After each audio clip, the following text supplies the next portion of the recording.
from St. Louis Public Radio. This is St. Louis on the Air. Half of the battle is getting the judgment. The other half is actually collecting on You have to find where their assets are, attach them or garnish them. People don't go out of their way. It's not like at the end of the trial, they just hand you the money. He is going to have a very difficult time collecting on a judgment from a defunct organization. It seems like everybody wants to sue everybody these days for defamation. Geico didn't give this woman the STD. That's where I keep getting stuck on this one. Geico makes the argument on appeal that there was fraud and collusion here. If the judgment is entered and you're intervening after the judgment is entered, in essence, you have no real rights. The judge was able to make this a higher courts problem, right, basically. Right. I'm Sarah Fensky.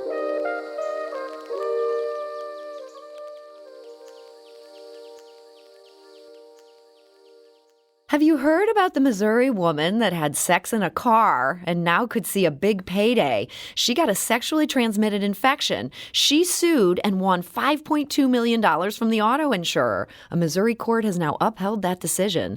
Does Geico have any hope of getting out from under this ruling? And how did we get to this point anyway?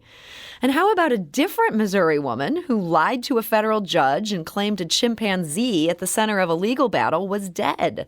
Tanya Haddock said she couldn't turn over the chimp as the court had ordered. Now it turns out she was lying. Tonka the chimp was alive and hidden in her basement. What could Judge Catherine Perry do now that the deceit has been revealed? These legal questions have no easy answers, and so we're lucky to have a panel of expert lawyers joining us today. Yes, our Legal Roundtable is in session to talk about all of this and more. And so joining us now is Connie McFarland Butler. Connie is a former partner at Armstrong Teasdale, and in 2010 she founded her own firm. That's the law office of Connie McFarland Butler in Florissant. Connie, welcome back. Good afternoon. Thank you, Sarah. And we're also joined today by Mark Smith. Mark is a longtime attorney and a former vice chancellor and dean of career services at Washington University. Mark, welcome. Well, thanks for having me. And last but not least, Bill Freivogel. Bill is an attorney and a professor of journalism at Southern Illinois University, Carbondale. Bill, welcome. Hi.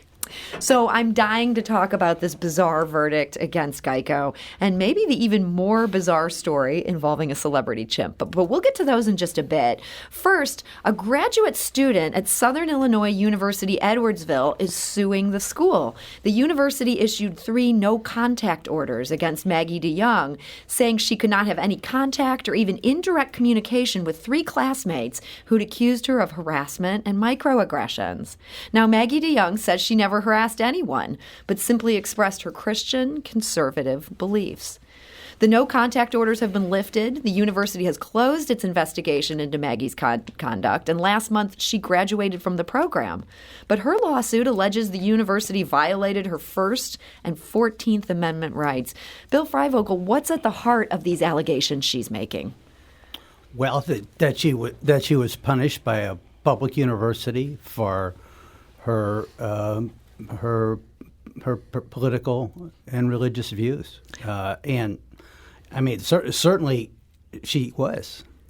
You think she was? Yeah. She was. I mean, I guess there'll be some questions raised about, well, now that she's graduated, and is the whole thing sort of moot or not? But I think she has. I think the university violated her constitutional rights. I mean, she did things like. May not have been entirely collegial, wearing Blue Lives Matter paraphernalia and telling some of her less Christian colleagues they were going to go to hell. And but I don't think the university went ahead and without citing. What it was relying upon said that she could have no contact with those students, mm-hmm. And I just think that's absurd. Connie, this seems to come mostly from Facebook posts. And frankly, these Facebook posts seemed kind of innocuous as far as Facebook posts go. As Bill said, I don't think they were likely to win her many friends, maybe, among her fellow students. Well, I don't think it was limited to just Facebook posts. If you take a look at the petition that was filed, apparently there were discussions that were held in class that were not supported by the majority of the students who were in the classroom.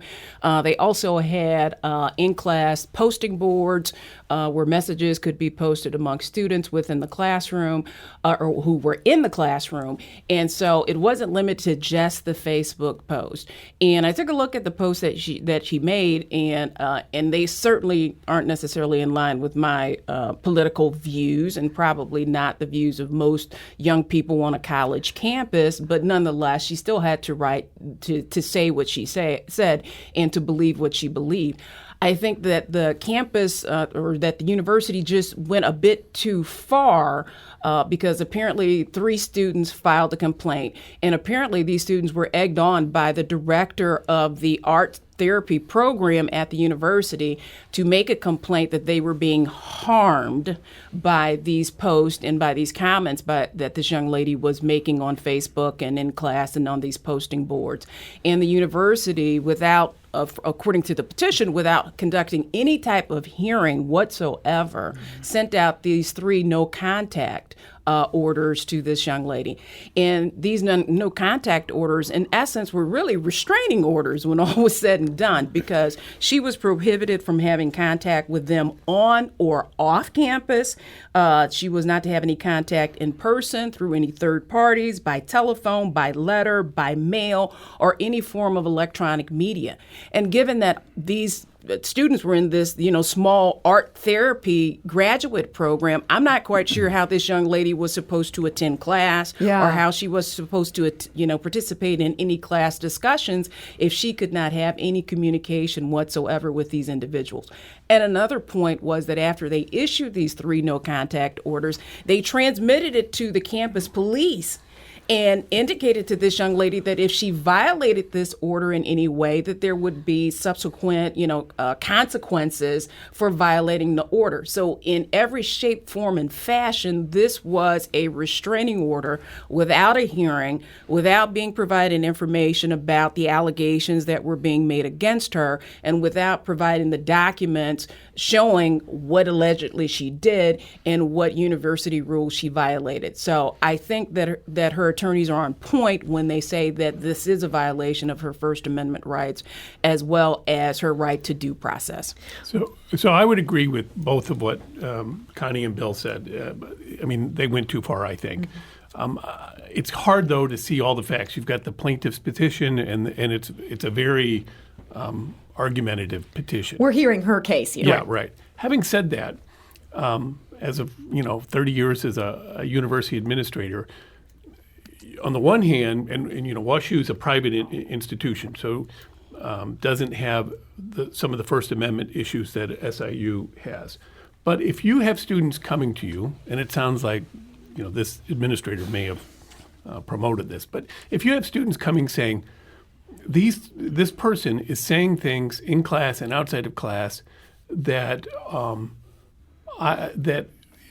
I believe is sexual harassment or racial harassment of me. Not so you can, it's one thing to say tall people don't belong in a university. It's another thing to say you, Mark Smith, as a tall person, don't belong there. And tall people are not a protected class. But if they said, Mark Smith, as a Catholic, you don't belong here, that's a protected class.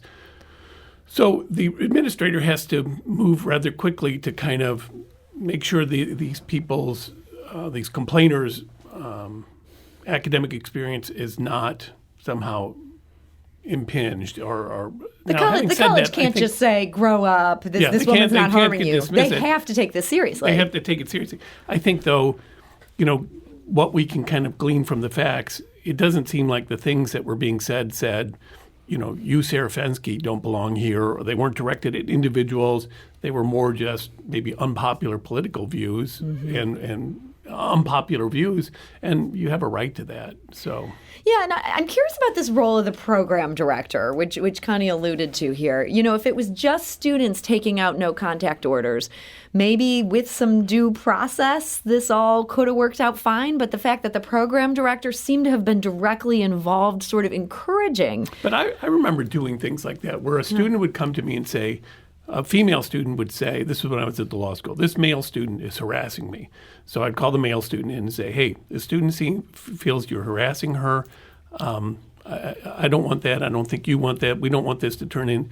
Are you willing to not? And then I would get an agreement, and we would memorialize it in writing so there was no misunderstanding. So I was using a fist and a velvet glove, but it was still a fist. So the program director could have just been trying to help these students that were wound up. You feel, Well, as I not recall, sure the thoughts. I was going to say, as I recall from the complaint that was filed, the program director took it another step. That after this investigation was started, she sent out an email to 30 of the students in the program and indicated that this young lady was under argument from me for on that misconduct. one. Yeah. So Shouldn't have done that. Right. Yeah. It also sounds like there was maybe some contacting of alumni, and they were trying to get alumni involved to tell her, like, this is not a good course. Maybe just a few things here that a more prudent university would have held back on. Yeah. I mean, free speech is tricky on a university campus because the university, as Mark says, does have a legal responsibility to protect people from a hostile sexual or racial environment. But on the other hand, they also have, particularly in the case of a public university like SIU, they have the constitutional obligation to protect the students' right of free speech, to say Blue Lives Matter and to wear that paraphernalia to class. That hat is a protected form of speech. Yes. Wow. And even at a private university, typically the private university puts in their materials, we have we abide by the University of Chicago model of free speech, and so you're almost it's not a contract, but it's kind of a contract that we're promising you this environment, and so students should be able to take advantage of it. It's safe to say that the art therapy program was not therapy. It does not seem like a very therapeutic space at SIUE last year. One last question about this one. These no contact orders were in place for just 18 days. And I feel like Connie did a great job of sort of illuminating why this would have made her educational experience really tough for those 18 days. But do you think we could see actual monetary damages here for what's a relatively short period? She has since gone on to graduate. Well, it was a short period of time. She does allege in her complaint that she had sleepless nights. She suffered from anxiety, yada, yada, yada, yada, during that short period of time where this order was in place. So she may be entitled to a nominal amount. So you think this could more be precedent setting to the university might think twice before doing this again versus a large monetary sum? Send a message verdict. Yeah. We're talking today to our Legal Roundtable. That is Connie McFarland Butler. We're also joined by Mark Smith and Bill Freivogel. We do need to take a quick break. When we come back, we'll talk about why the legal battle over a celebrity chimp in Missouri is now potentially a criminal matter. And after that, Geico faces a $5.2 million judgment over sex in a car they insured. What is happening in this world? This is St. Louis on the Air on St. Louis Public Radio.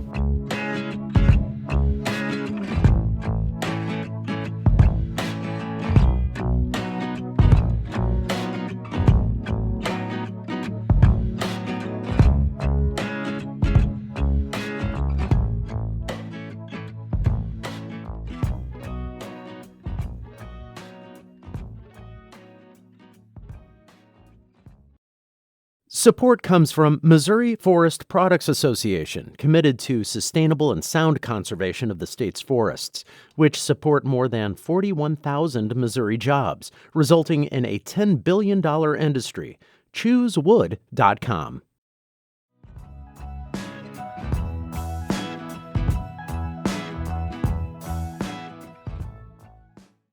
Welcome back.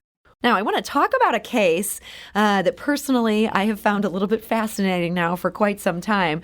This is a Missouri woman named Tanya Haddix, could be in trouble after lying to a federal judge. Tanya Haddix owned a chimp named Tonka who'd appeared in movies. It was a celebrity chimp. Well, PETA had sued over his care, saying the squalid compound he lived in was a violation of the Endangered Species Act. U.S. District Judge Catherine Perry found some merit to PETA's claims, and eventually the parties formed a consent decree. It stipulated that the chimps in Tanya Haddix's care, including Tonka, needed to be turned over to an animal sanctuary. But when the time came to turn over Tonka, Tanya Haddix said she couldn't comply. She said Tonka had died of natural causes. Her husband had cremated him. Now, fast forward almost a year, and PETA was able to prove that Tanya Haddix had lied. Tonka was alive. He'd been concealed in a cage in Tanya Haddix's basement near Lake of the Ozarks. This seemed like among the most blatant deceit I'd ever encountered in a civil lawsuit. Could that open her up to penalties? And if so, what kind of penalties could we be talking about? Mark, thoughts on this? Yeah, so it would be criminal perjury. You can get up to 5 years for that. When I was kind of doing some research, it seemed like most of the time, if somebody's found guilty of it, it's 1 to 2 years. In prison. Yeah. So this is serious stuff. Perjury is very hard to prove because usually, you've got some wiggle room. I mean, there's no wiggle room. You either to be or not to be. And she said he was not to be. He was dead, and he was very much alive. So she swore to this in front of a judge. Yeah, and Judge Perry, I mean, she's a no-nonsense judge. And so, if the criminal it sounds like she had scheduled this woman, Haddix, and postponed it because of the criminal prosecution, but she could also do a contempt for what happened in her courtroom. So this is what I'm curious about. Apparently she has made a referral and asking the FBI, I guess, to look at this as a possible criminal perjury case. If they weren't to take it or that referral hadn't been made, what kind of rights does she have as a judge to just handle this herself? I understand this is called a criminal contempt proceeding. Could she just throw Tanya Haddix in jail? I don't know as much about that. Well, she could, and I think that would probably be in Ms. Haddix's best interest if it were limited to criminal contempt as opposed to a perjury or false statement. Yeah. How so? Why would that be better for her? From my review of the statute, with criminal contempt, the court could impose fines as well as prison sentence. The term for imprisonment is limited to 6 months. Oh, okay. The term or the amount of the fine is capped at $1,000. So it would be in Ms. Haddix's best interest if it were simply criminal contempt as opposed to a felony for perjury, as you indicated, could be a sentence of up to 5 years in prison. So yeah, Judge, I'll take the criminal contempt. So the fact that Judge Perry has now referred this for this criminal prosecution, she's actually kind of upping the stakes here. She's taking this even more seriously than just a unilateral contempt finding. Absolutely. So her husband, Tanya Haddix's husband, also provided testimony. He said he had cremated this chimp. We now know, of course, this chimp was alive the whole time. Bill Freivogel, do you think the husband could end up getting sucked into this? Well, he probably could get sucked into it if there's a subsequent trial. I don't know. I guess he could be charged. I mean, it looks like the referral is limited to her. But I would say that a good takeaway is that it's a really bad idea to lie to a federal judge or to FBI agents. Those are two no-nos. Yeah, just don't do that. So here is what Tanya Haddix said. This woman is known for picking up her phone when the media calls. She talked to me last year and was sobbing as she talked about the death of this chimp. I feel so lied to. Well, so she recently took Fox 2 News' call. She said, "I still stand on my promise to Tonka. I would do anything to protect him from the evil clutches of PETA and the hellhole they placed him in, and that if the judicial system was just, he never would have left the only home he's ever known." She's basically saying, I did this on principle. She's not trying to claim any excuse other than I was doing what's in the best interest of the chimp by locking him in my basement for a year. Do you think that's likely to make Judge Perry go, okay, she's standing on principle? Still violated the law. I mean, I can sell heroin on principle, and because I think it's safe, but the law doesn't care about that. It's the law is the law, and This was a consent judgment. So it was a dissent decree. So they sat down and they negotiated this decree, and it was entered. So she had a say in what was ultimately entered by the court. It wasn't a situation where they had a hearing and then the judge made an arbitrary decision that she disagreed with. She had input in negotiating the judgment that was put in place, and then she just said, screw it, I'm going to just, And also, she was negotiating with PETA, and PETA was kind of skeptical about this. So, I mean, like I said, you don't often get somebody just saying to the judge, I'm telling you A when it's B, and then you find out you just don't get that kind of stuff. Because lawyers are always saying, oh, well, let's see about criminal perjury. He lied on the stand, but it's really hard to prove that. But lack of remorse does not help a criminal defendant. Yeah, so this statement to Fox 2, you would not advise your client to do that. No, I would not. Well, it doesn't appear that Tanya Haddix is really taking advice from lawyers at this point. Hopefully, if she happens to be listening to public radio and she'll hear this, she'll begin to express remorse, because it sounds like she is headed for trouble. Are you taking any action against her since she lied to you? For lying to me? I know. Shouldn't it be that if you lie on a public radio show, isn't that just as bad? I think you can lie on public radio. I think you can rely to reporters. I mean, doesn't that happen all the time? Yeah. It kind of does happen all the time, and yet it goes back to people usually aren't quite this blatant. And I think also you can lie to police, but you can't lie to the FBI. And interesting. I don't know why that is. That's some interesting advice that I intend to take under advisement. Yeah, well, wait. Yeah, I wouldn't. I'm just talking. Right. I'm not giving legal advice. Mark may need to double check that. Yeah. Well, look, let's talk about another high-profile lawsuit. This is one where I don't see anybody doing anything that's going to land them in criminal contempt, but it is pretty interesting. The promoters behind the Lou Fest Music Festival had sued a sound and lighting company that had been one of its vendors. They accused the owner, Chip Self, of sabotaging their festival. They said he wanted to start his own festival, and he destroyed theirs by pulling out, and then in the days right before this festival, going public with the fact that he'd pulled out, claiming people hadn't been paid. They say it led to the collapse of the whole thing. Now, they ended up dropping that lawsuit against Chip Self 3 months after filing it. Chip Self filed a counterclaim. He took that all the way to trial. Earlier this month, he was awarded $875,000. So he was alleging defamation and malicious prosecution. Bill, what would he have to do here to make that case?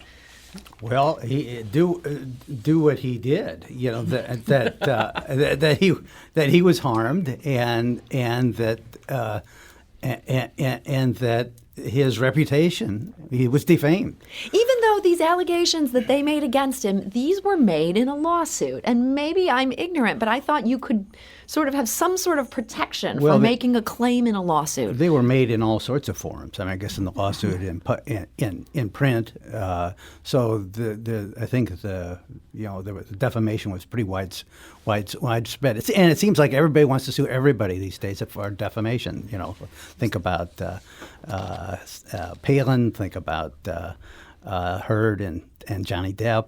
Defamation has been in the news. Right? Dominion, the lawsuits involving Dominion voting machines. Yeah, I mean, do you think this is a good example? This is the kind of case where somebody has a pretty good claim they were defamed, or is this more one of these questionable ones we see some legal experts saying, I'm not so sure about this op-ed that Amber Heard wrote, for example? Connie, what's your take on this one? Yeah, well, on this particular case, I'm not quite sure it's as clear-cut, so to speak, but apparently the jury thought that it was. They rendered a verdict in under 4 hours, which is unheard of in most civil cases. Apparently they, took time to pick a juror, a foreman, and read the jury instructions and quickly came up with a verdict. So apparently the jury thought that this was pretty clear cut and awarded a pretty substantial verdict of $875,000. So I think another kind of lesson to learn from this, when I would teach law at the university, I always say, it's easy. Business clients are always, well, let's sue them. And, you can sue, but they might sue you back. Yeah. And that tends to escalate things. And that's what happened in this case. I suspect if Lou Fest had not sued this person, they wouldn't be facing this huge judgment that they're now facing. So actually, he sued first.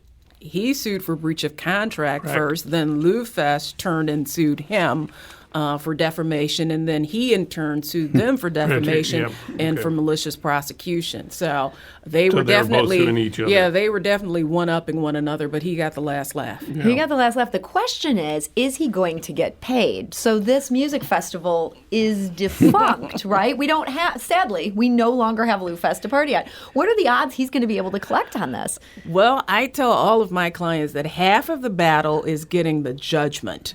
The other half of the battle is actually collecting on the judgment. And I think that in this case, he is going to have a very difficult time collecting on a judgment from a defunct organization. So you can't get blood from a turnip. Yeah, and people don't understand that. I think they think, this person won $1.1 million. And this is our car sex case, too. Just because you have a judgment doesn't mean then you have to find where their assets are, and you have to either attach them or garnish them, and then it takes a while to collect, and people don't go out of their way. It's not like at the end of the trial they just hand you the money. And so there's a term, judgment proof. I always tell my kids when we drive down in South Grand and you see like a 1973 Bonneville that's all rusted out, you know that guy's drinking a tall boy and smoking crack at the same time. That guy's judgment proof. He doesn't care about anything because what are you going to do to him? If he hits you, you're not going to be able to collect. He doesn't have insurance. Yeah. He doesn't have any money.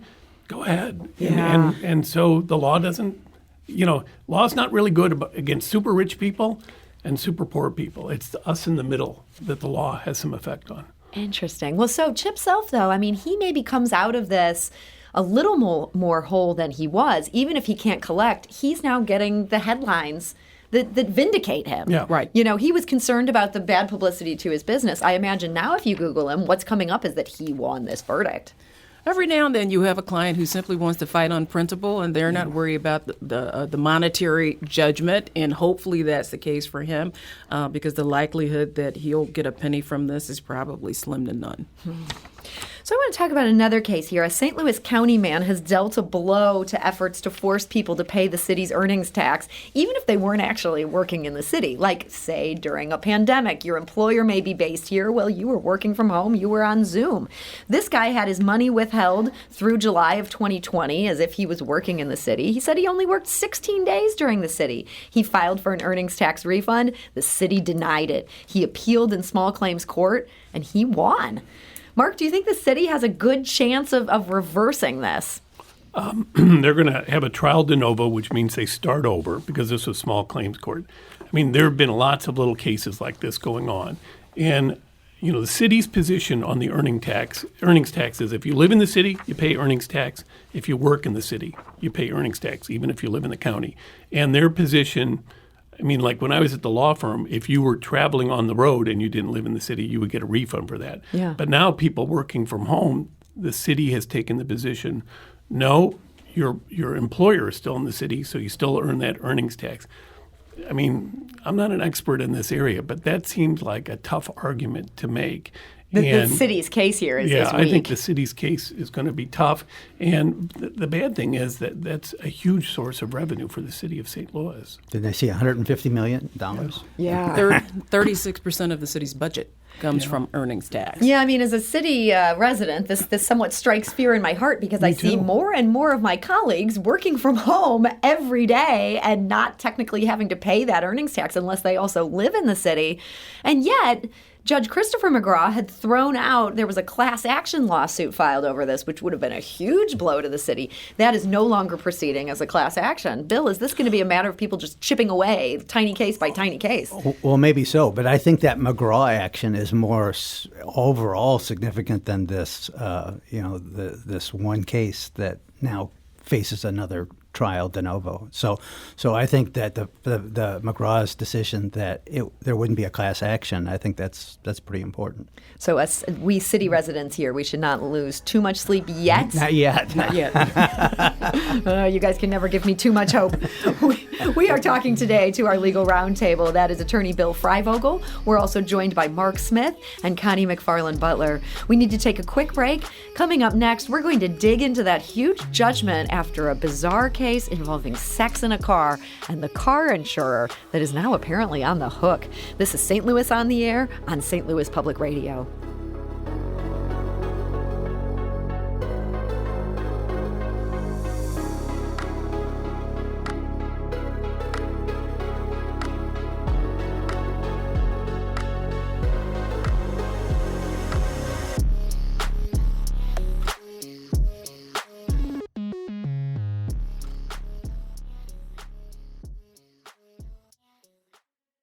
Support comes from the Missouri Forest Products Association, providing more than 41,000 jobs in the production of wood pallets, railroad ties, white oak barrels, hardwood floors, and more.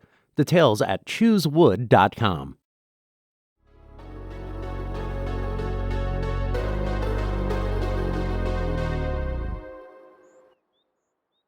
Welcome back. Our Legal Roundtable is in session today. So there is a case that has been in the news this past month.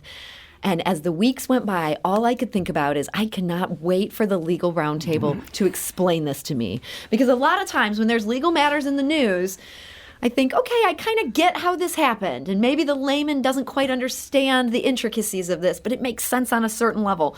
This one, I'm not sure it makes sense on any level to me, and I'm waiting for a good explanation. So a Missouri woman had consensual sex with her partner. They had been together for a while.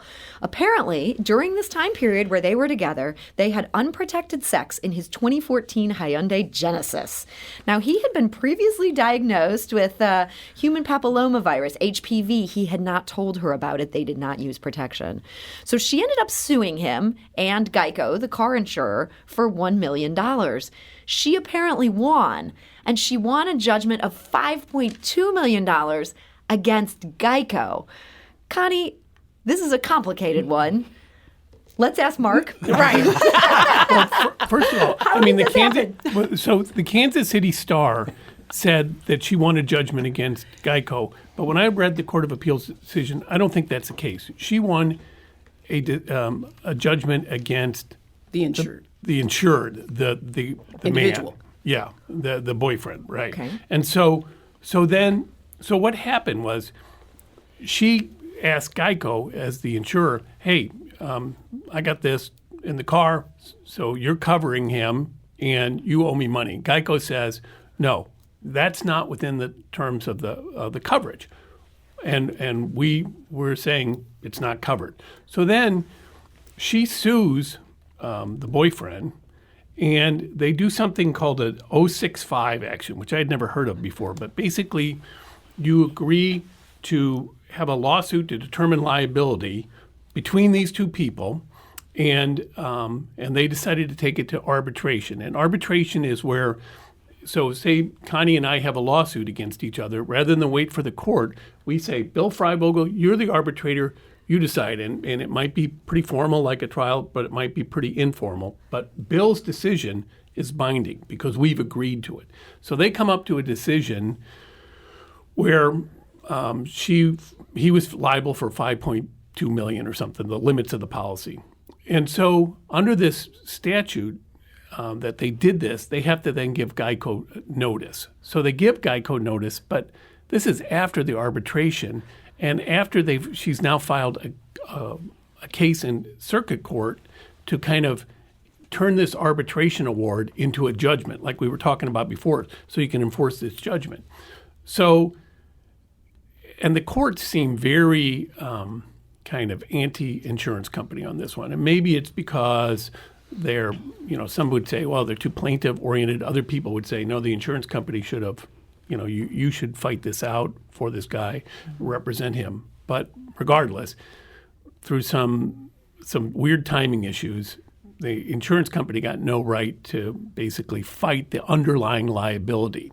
And so now what will happen, most likely, is this woman will bring an equitable garnishment action against Geico, trying to saying, this guy's your insured, I've got this award, and now all they'll get to fight about is whether or not it's covered by the policy. I mean, I still, I haven't read the policy I find this hard to believe that this would be covered under the policy. Does and then seem a hard jury, to believe, yeah. But who knows? And, if I were Geico, I would want to not put all my eggs in one basket. I also want to, $5.2 million for this, that seems like a lot of money. I don't know. It's a lot of money. Yeah. Or an STD. Yeah. And what were the damages? Yeah, how did they come up with that? Geico didn't give this woman the STD. That's where I keep getting stuck on this one. But so it sounds like but if Geico, if Geico's the insurance company and their insured did something bad to somebody and it's covered, then you're liable. But so they're allowed to just go into arbitration together, these two exes. Let's say, for the benefit of the doubt, they're actually exes. Right. They are not colluding on this. And they go in and find an arbitrator. Can they just find any old arbitrator? And this guy can say, yup, this seems very damaging. Yup, here's how much it is. This seems like a situation that would be ripe for collusion right. and foul play. Absolutely. I think one key thing to take into consideration is that the girlfriend or the petitioner did send a formal demand letter to Geico prior to these proceedings starting and demanded a $1 million payout. And Geico sent a letter refusing the demand and also refusing to provide a defense for the boyfriend. Because typically, if you're covered by an insurance company, they will provide an attorney to defend you in the action. And Geico did not provide him a defense, which I am sure that they are regretting.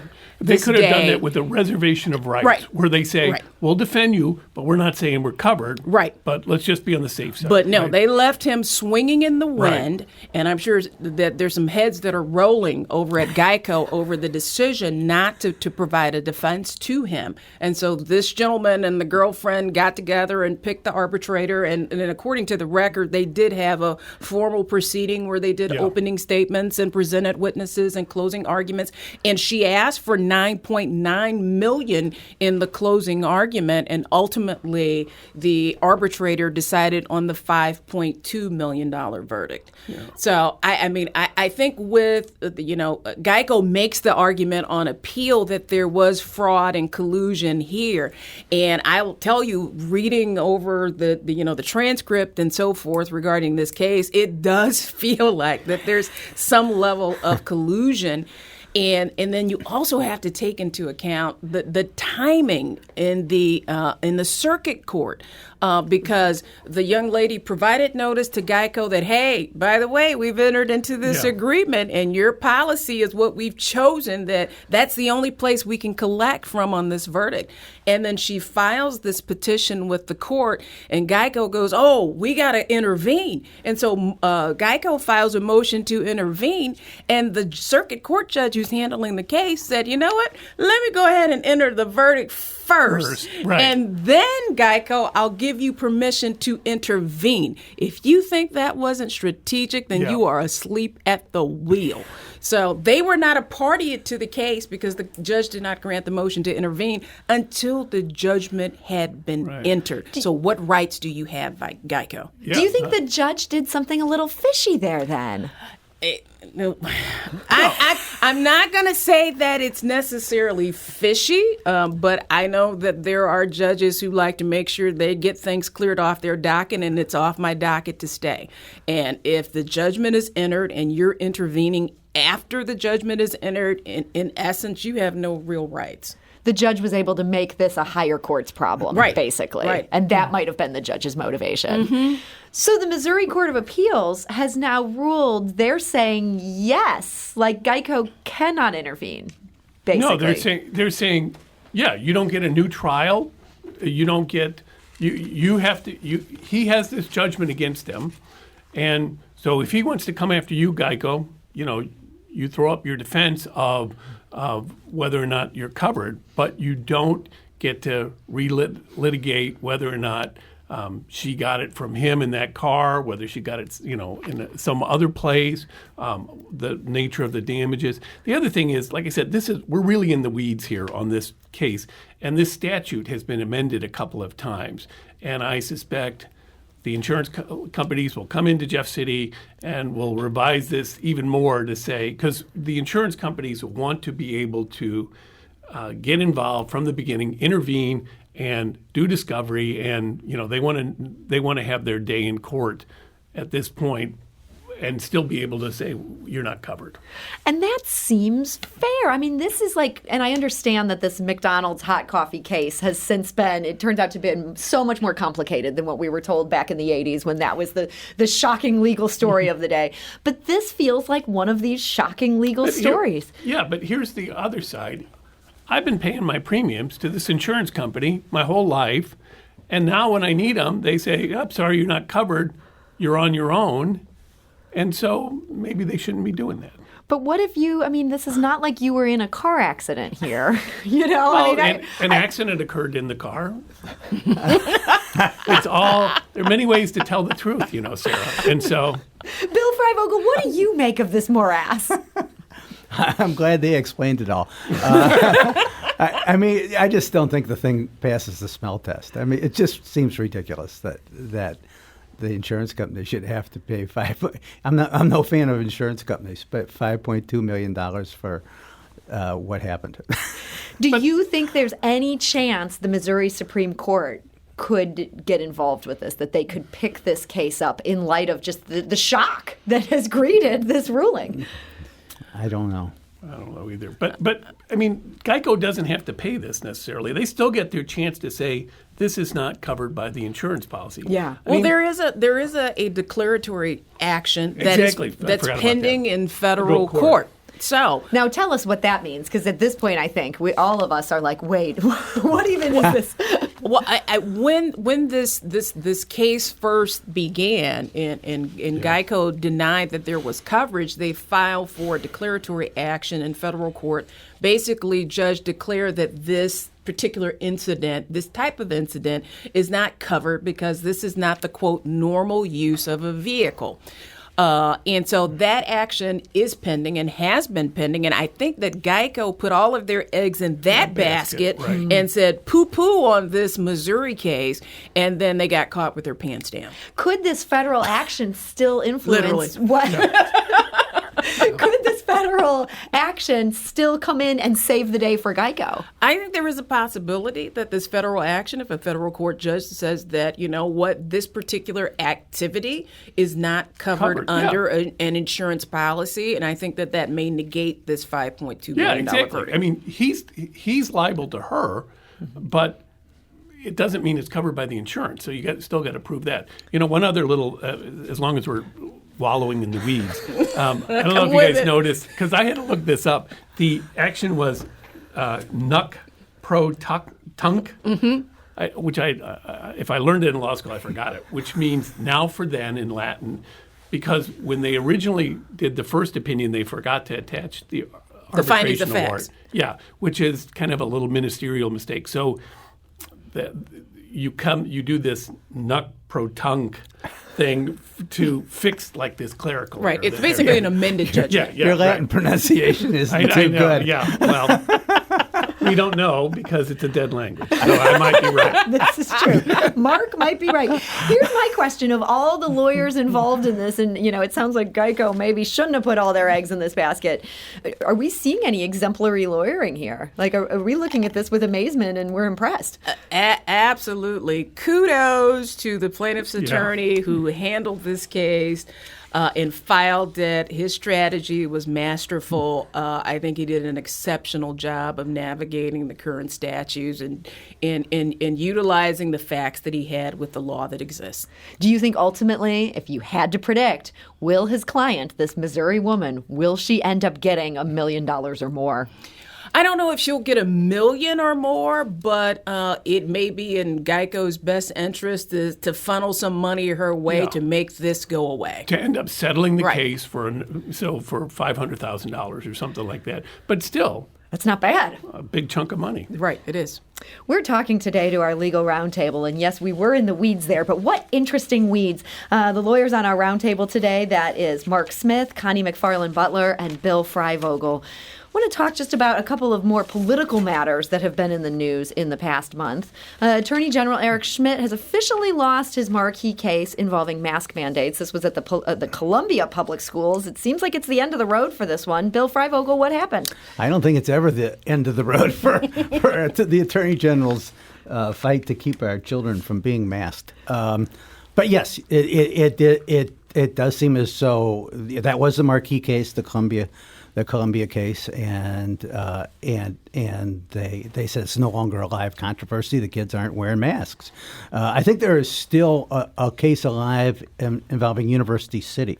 Of course, they're probably on summer vacation, but where University City has continued, as I understand it from reading the stories about this, that they have continued to have masks, and there's a separate case there. So maybe they can try to keep something alive there. But in general, it has, I think it's fallen apart. But the Attorney General's office does say that, and the Attorney General himself, that he's going to make sure that no child has to be masked and is ready to go back and sue if it happens. He will continue to fight. He has also issued subpoenas to 7 school districts in Missouri. He wants documents on how the districts obtain parental consent prior to students answering surveys about political beliefs, mental health issues, religious practices, income, and more. He's also seeking contracts on third-party vendors that the district employs.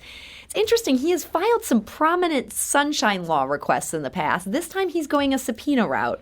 Mark Smith, any thoughts on that idea? He's running for United States Senate. I think that may have something to do with it. Yeah, just a wee bit. But maybe I'm subpoenas maybe sound more serious to people. Yeah, and it sounds like you're sticking it to them and everything. And that's the impression that he wants to leave, perhaps. I think so. Well, that's not a nice thing for me to say, but it's what. But it's true. The truth is an absolute defense. Yeah, right. Connie, what do you make of this? Well, I think that with him issuing the subpoenas, then you have the weight of the court behind the subpoena, and if you don't comply, then you can seek relief from the court for failure to comply. So I think that the subpoena may have a bit more teeth than just a sunshine request, and so I think, frankly, it's a smarter avenue. I think a lot of us who file sunshine requests, there's frequently very long delays before you get anything. With the subpoena, you can't mess around. No, with the subpoena, basically you have to provide 11 days notice. And so that really kind of limits the time frame in which the individuals have to produce the documents that are being requested. And then, like I said, you have the weight of the court behind the subpoena. So I think it's a smart move.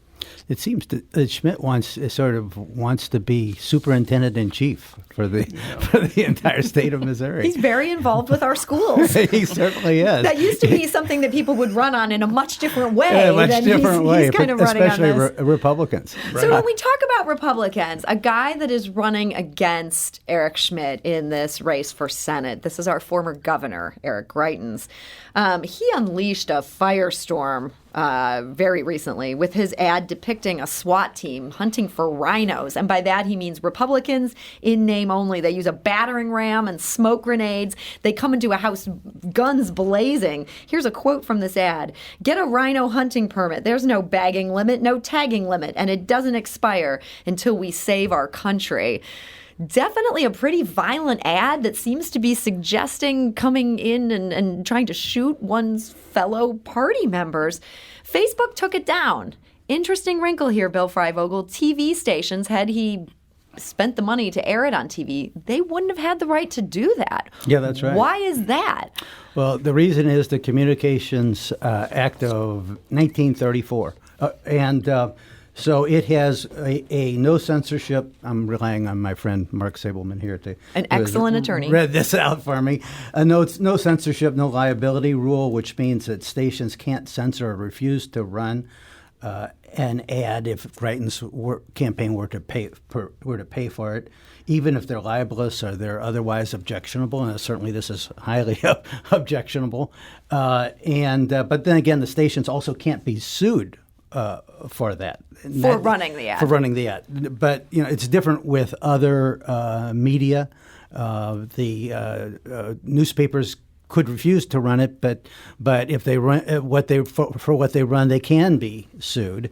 And online social media, they can edit their social, like Facebook, they can take it down and suffer no consequences. It's just bizarre to think that it would be handled so differently across these various platforms. Mark Smith, as we're in an age where people are even more likely to pop an ad on Facebook and try to make it go viral, do we need to maybe make these things more uniform? Yeah, that could be. The law is never good as technology changes rapidly, and it seems like 15 years ago, TV ads were the main way, and now it's things on Facebook and this creating a viral sensation. So maybe things will catch up. And you've got these private entities who are now, so they're not government actors, but they're so powerful and so everywhere that people are starting to think, well, maybe we should regulate them. Our social media companies, basically. Right. Well, Greitens' response when Facebook took it down was that's why he wants to go to Washington to take on the big social media giants and basically force Facebook, like, even if you find this to be inciting violence, you got to run it. We want to change the law, so you have to run it just like a TV station. Wow.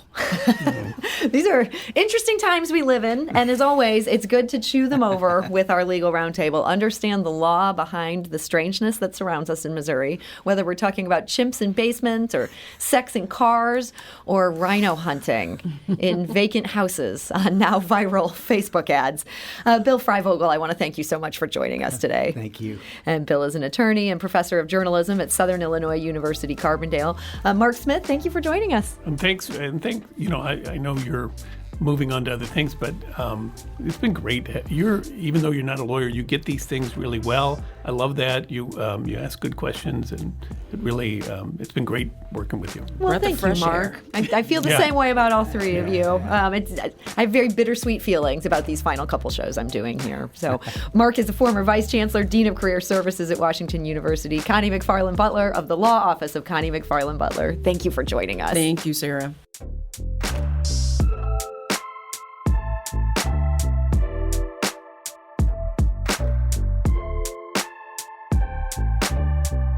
Today's episode was produced by Sarah Fensky with audio engineering and podcast design by Aaron Dorr.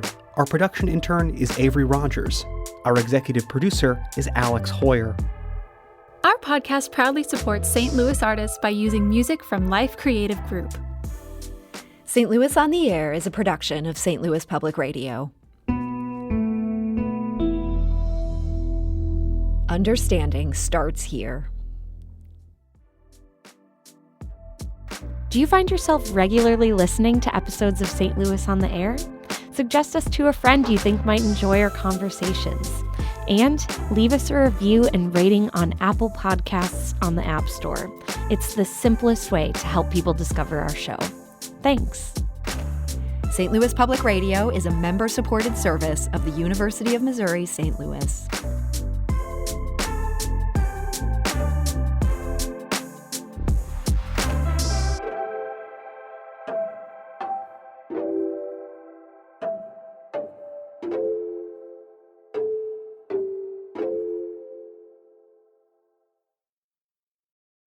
Support comes from the Missouri Forest Products Association, committed to conservation and careful management of the state's forests to make them more resilient and better habitats for wildlife. ChooseWood.com.